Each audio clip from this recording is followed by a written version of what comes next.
At the Abilene Zoo, the staff cares for creatures from all over the world. But sometimes the animals that need the most care are those found in their own backyard.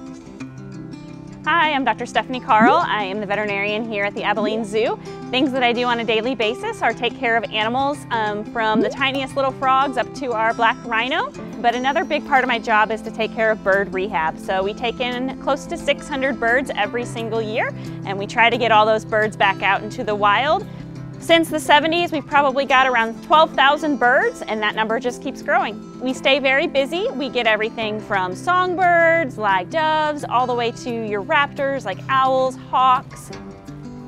We also get some waterfowl, and every once in a while, we'll even get a hummingbird. But all birds are not created equally. Even though they all hail from the same area, each one has their own distinct needs and ailments. In bird rehab, every time we get a bird in, they come into our facility, they get weighed, they get fluids given to them underneath their skin, and that's because a lot of times these birds are dehydrated, so that helps to hydrate them. After we do that, we set them up in their proper housing. So some animals can go into a big cage right away. Other birds are going to need to be in a small incubator where we can control the humidity and the temperature. Those birds a lot of times have to be fed with a tube that we can put down their throat. A lot of these little birds we have to feed every hour depending on the species. Sometimes we'll have injuries on the birds, and so those birds have to get medicine to try to prevent any type of bacterial infection.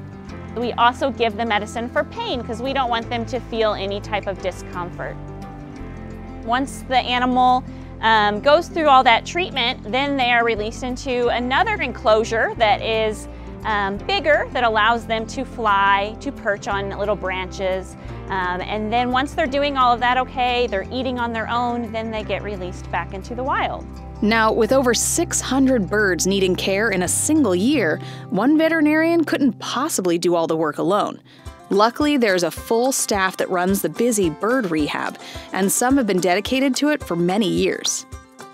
I'm Ryan King. I work at the Abilene Zoo here. I'm one of the animal care supervisors. So I've worked with the bird rehab for 10 years. I enjoy bird rehab the most because it allows, I guess, a second chance for a lot of these birds that come in, and having the satisfaction of bringing them back and releasing them back out into the wild. So one of the doves that we had released today was actually found on grounds. So we do find birds on our actual Abilene Zoo grounds, and we will rehab them. Came in injured, and we rehabbed it back to where it was capable of letting go. But even with the best of care, not every animal will be able to be released. Although they've healed, some animals can no longer do what they need to survive. So you can see in some of our own exhibits, some of these hawks or the vultures that we do have just weren't releasable. You see some of their wings maybe drooping or so, and that's because they just can't fly as well, but still have a purpose and still can be here that people can see. It's a great opportunity for the Abilene Zoo to give information out, educate people on local wildlife.